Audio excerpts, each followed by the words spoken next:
Olá, tudo bem com vocês? Espero que vocês estejam bem. Glória a Deus, Deus abençoe vocês. Novamente estou aqui para compartilhar com vocês mais alguns capítulos da palavra. E hoje a gente vai estar meditando no capítulo 25 e 26 de Jeremias. Vamos estar dando uma olhada aí no que o Senhor está falando com este povo aí de Israel, o povo de Judá, aí antes deles irem exilados para a Babilônia. E também ali a gente vai ver ali que já começa a oprimir o profeta Jeremias ali para querer matá-lo. Enfim, dá para a gente ver desta forma. Mas então, vamos ver o que o Senhor nos prepara e nos revela também, através desse contexto, o que serve para a gente estar meditando na nossa vida particular. E vamos estar olhando aí. Então vamos lá. Senhor nosso Deus, nosso Pai, mais uma vez, Senhor, te pedimos que o Senhor nos oriente com a tua palavra. Em nome de Jesus. Amém. Então vamos lá. No capítulo 25 ele fala bem assim, ó. A palavra veio a Jeremias a respeito de todo o povo de Judá, no quarto ano de Jeoaquim, filho de Josias, rei de Judá, que foi o primeiro ano de Nabucodonosor, rei da Babilônia.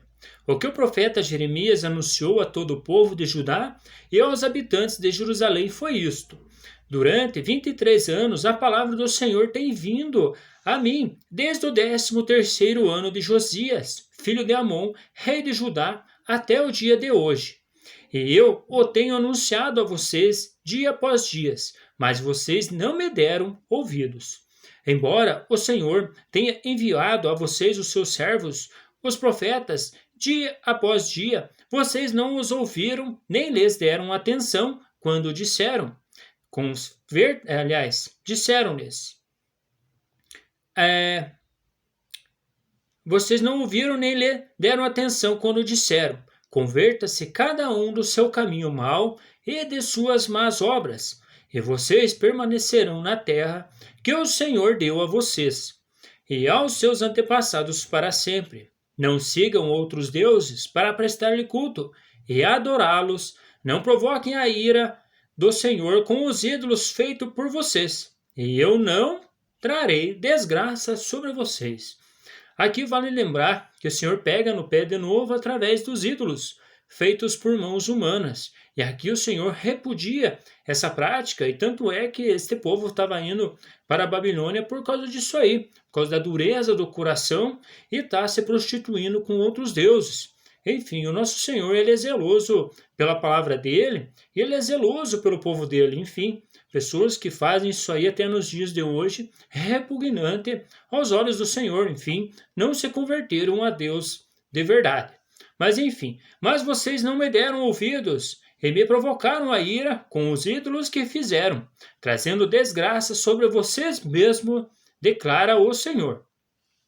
Portanto, assim diz o Senhor dos exércitos: visto que vocês não ouviram as minhas palavras, convocarei todos os povos do norte, e o meu servo Nabucodonosor, rei da Babilônia, declara o Senhor, e os trarei para atacar esta terra, os seus habitantes e todas as nações ao redor. Eu os destruirei completamente e os farei um objeto de pavor e de zombaria, e uma ruína permanente. Darei fim a vozes da noiva, do noivo e da noiva, e ao som do moinho e a da luz das candeias. Toda esta terra se tornará uma ruína desolada, e essas nações estarão sujeitas ao rei da Babilônia durante 70 anos. Vale lembrar que também o profeta Daniel também ele menciona esses 70 anos. Enfim, a gente vai ver que o profeta Daniel ele descobriu através das escrituras que os 70 anos tinham se acabado, digamos, tinham terminado, e o Senhor já estava voltando com este povo para Jerusalém, com aquele povo que ficou, que restou, com remanescente, digamos dessa forma. E Daniel a gente vai ler lá no livro dele, bem com essas palavras que eu estou falando para vocês. E vale lembrar aqui também que Nabucodonosor, ali o Senhor trata ele como um servo, digamos assim. O Senhor estava usando Nabucodonosor para estar tratando do povo dele também. E o Senhor usava muito essas pessoas. E a gente também vai ver que Nabucodonosor, no final das contas ali, quando ele teve soberba, ele foi pastar com os animais, até que reconhecesse que o Senhor era Deus.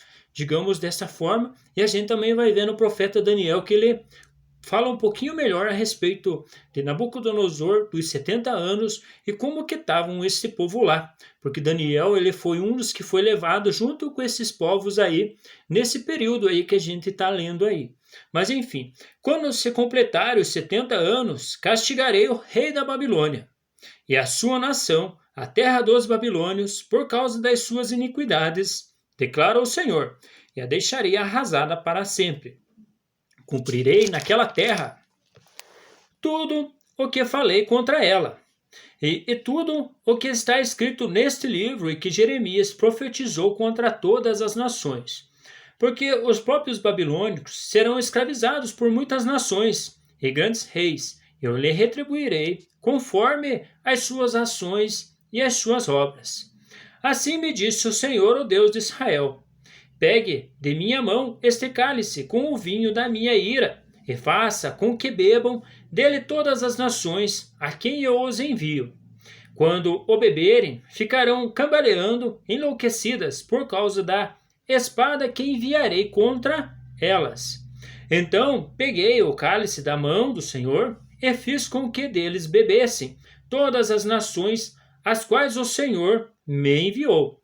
Jerusalém e as cidades de Judá, seus reis e seus líderes, para fazerem deles uma desolação e um objeto de pavor, zombaria e maldição, como hoje acontece. O faraó, o rei do Egito, seus conselheiros e seus líderes, todos os seus povos, e todos os reis de Uz, e todos os reis dos filisteus, de Ascalon, Gaza, Ecrom, e os povos que restou em Asdode, Edom, Moabe e os amonitas, os reis de Tiro e de Sidom, os reis das ilhas das terras do além do mar, Dedã, Tema, Bus, e todos os que rapam a cabeça, e os reis da Arábia, e todos os reis dos estrangeiros que vivem no deserto, todos os reis de Zinre, de Elão e da Média, e todos os reis do norte, próximos ou distantes, um após o outro, e todos os reinos da face da terra. Depois de todos eles, o rei de Sazaque também beberá o cálice. Enfim, aqui, se for nós analisarmos bem esses povos, era toda, digamos assim, todos os povos reunidos na face da terra. Enfim, também quando Cristo foi levantado ao madeiro, ele atraiu todos a ele, todas as nações em volta foi atraída para Cristo Jesus. A seguir, diga-lhe: assim diz o Senhor dos Exércitos, o Deus de Israel: bebam, embriaguem-se, vomitem, caiam e não mais se levantem por causa da espada que envio no meio de vocês. Mas se eles se recusarem a beber, diga-lhes: assim diz o Senhor dos Exércitos, vocês vão bebê-lo. Começo a trazer desgraça sobre as cidades que levam meu nome, e vocês sairão impunes? De maneira alguma. Ficarão sem castigo? Estou trazendo a espada contra todos os habitantes da terra, declara o Senhor dos Exércitos. E você profetize todas essas palavras contra eles, dizendo: o Senhor ruge do alto, troveja da sua santa morada, ruge poderosamente contra as suas propriedades. Ele grita com os que pisam as uvas, grita contra todos os habitantes da terra. Vale lembrar que o Senhor também estava trazendo sentença aí com todos os habitantes da terra. E a Babilônia ali era, digamos, um reino só. Era ele que comandava todos os reinos aí. Então, por isso que depois dele, entre os medos e os persas, os reinos da Grécia, e depois também entra o Império Romano, que hoje também é estabilizado, digamos, também espiritualmente eles querem levar desta forma também. Assim diz o Senhor: vejam, a desgraça está se espalhando de nação em nação. Uma terrível tempestade se levanta desde os confins da terra.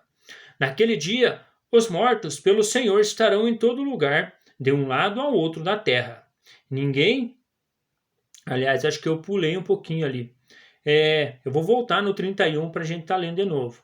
Um tumulto ressoa até os confins da terra, pois o Senhor faz acusações contra as nações e julga toda a humanidade. Ele entregará os ímpios à espada declara o Senhor. Assim diz o Senhor: vejam, a desgraça está se espalhando de nação em nação. Uma terrível tempestade se levanta desde os confins da terra. Naquele dia os mortos pelo Senhor estarão em todo lugar, de um lado ao outro da terra. Ninguém pranteará por eles, e não serão recolhidos e sepultados, mas servirão de esterco sobre o solo. Lamentem-se e gritem, pastores. Rolem no pó, chefes do rebanho, porque chegou para vocês o grande dia da matança e da sua dispersão. Vocês cairão e serão esmigalhados como vasos finos. Não haverá refúgio para os pastores, nem escapatória para os chefes de rebanho. Ouvem-se os gritos dos pastores e o lamento dos chefes do rebanho, pois o Senhor está destruindo as pastagens deles. Os pastores tranquilos estão devastados por causa do fogo da ira do Senhor. Como um leão, ele saiu da sua toca. A terra deles ficou devastada por causa da espada do opressor e do fogo da sua ira. No capítulo 26, agora a gente vai ver ali que eles já estão ameaçando Jeremias ali de morte, que fala bem assim: no início do reinado de Joaquim, filho de Josias, rei de Judá, veio esta palavra da parte do Senhor. Assim diz o Senhor: coloquem-se no pátio do templo do Senhor e fale a todo o povo das cidades de Judá que vem adorar no templo do Senhor. Diga-lhes tudo o que eu ordenar a você, não omita uma só palavra. Talvez eles escutem e cada um se converta de sua mal conduta. Então eu me arrependerei e não trarei sobre eles a desgraça que estou planejando por causa do mal que eles têm praticado. Diga-lhes, assim diz o Senhor: se vocês não me escutarem, nem seguirem a minha lei que dei a vocês, e se não ouvirem as palavras dos meus servos, os profetas, os quais tenho enviado a vocês vez após vez, embora vocês não o tenham ouvido, então farei deste templo o que fiz do santuário de Siló e de sua cidade, um objeto de maldição em todas as nações da terra. Os sacerdotes, os profetas e todo o povo ouviram Jeremias falar essas palavras no templo do Senhor. E assim que Jeremias acabou de dizer ao povo tudo o que o Senhor lhe tinha ordenado, os sacerdotes, os profetas e todo o povo o prenderam e disseram: você certamente morrerá, porque você profetiza em nome do Senhor e afirma que este templo será como Siló e que esta cidade ficará arrasada e abandonada? E todo o povo se ajuntou em volta de Jeremias no templo do Senhor. Enfim, vale lembrar que Cristo também passou por essa situação quando ele falou: destrua o templo, eu reconstruirei em 3 dias. Muitos acusadores ali, quando ele estava com Pontos Pilatos, eles falavam essas questões: olha, esse homem aí diz que destrói o templo aí e reconstrói em 3 dias. Enfim, muitos aí queriam matar Jesus também por causa disso. E aqui o profeta Jeremias também passa pela mesma situação se nós analisarmos bem. Ó. Fala bem assim: quando os líderes de Judá souberam disso, foram do palácio real até o templo do Senhor e se assentaram para julgar a entrada da porta nova do templo do Senhor. E os sacerdotes e os profetas disseram aos líderes e a todo o povo: este homem deve ser condenado à morte, porque profetizou contra esta cidade. Vocês o ouviram com seus próprios ouvidos. Disse então Jeremias a todos os líderes e a todo o povo: o Senhor enviou-me para profetizar contra este templo e contra esta cidade tudo o que vocês ouviram. Agora corrijam a sua conduta e as suas ações e obedeçam ao Senhor, ao seu Deus. Então o Senhor se arrependerá da desgraça que pronunciou contra vocês. Quando a mim estou nas mãos de vocês, faça comigo o que acharem bom ou certo. Entretanto, estejam certos de que, se me matarem, vocês e esta cidade e seus habitantes serão responsáveis por derramar sangue inocente, pois na verdade o Senhor enviou-me a vocês para anunciar essas palavras. Então os líderes e todo o povo disseram aos sacerdotes e aos profetas: este homem não deve ser condenado à morte. Ele não falou em nome do Senhor do nosso Deus. Alguns dos líderes da terra se levantaram e disseram a toda a assembleia do povo: Miqueias de Moresete profetizou nos dias de Ezequias, rei de Judá, dizendo a todo o povo de Judá: assim diz o Senhor dos Exércitos: Sião será arrasada como um campo, Jerusalém se tornará um monte de entulhos, a colina do templo, um monte coberto de matos. Enfim, Miqueias também profetizou a mesma coisa que Jeremias tinha profetizado. Ali eles estão juntando as duas, estão confirmando, né? Então, que dois já profetizaram desta forma, então vai acontecer mesmo. Acaso Ezequias, rei de Judá, ou alguém do povo de Judá o matou? Ezequias não temeu o Senhor e não buscou o seu favor? E o Senhor não se arrependeu da desgraça que pronunciara contra eles? Estamos a ponto de trazer uma terrível desgraça sobre nós. Outro homem que profetizou em nome do Senhor foi Urias, filho de Semaias, de Kiriate Jearim. Ele profetizou contra esta cidade e contra esta terra as mesmas coisas anunciadas por Jeremias. Quando o rei Jeoaquim e todos os seus homens de guerra e os seus oficiais ouviram isso, o rei procurou matá-lo. Sabendo disso, Urias teve medo e fugiu para o Egito. Mas o rei Jeoaquim mandou ao Egito Eunatã, filho de Acabor, e com ele alguns homens, os quais trouxeram Urias do Egito e o levaram ao rei Jeoaquim, que o mandou matar à espada. Depois jogaram o corpo dele numa vala comum. Mas Aicão, filho de Safã, protegeu Jeremias, impedindo que ele fosse entregue ao povo para ser executado. Enfim, ali Jeremias também arrumou um escape e nessa situação não foi morto, só foi morto este profeta aí que acabou aí nas mãos de Jeoaquim, tinha fugido para o Egito, mas ele mandou buscar e acabou sacrificando ele ali, matando ele, como, digamos assim, para o povo ficar com medo dele. Mas Jeremias ali acabou saindo e ficou livre aí. E a gente vai continuar essa leitura nos próximos capítulos. Vamos lendo a palavra junto, que o Senhor vai nos revelando a cada dia, cada detalhe, como era antigamente e como se procede no dia de hoje. Fiquem com Deus, um grande abraço e até mais.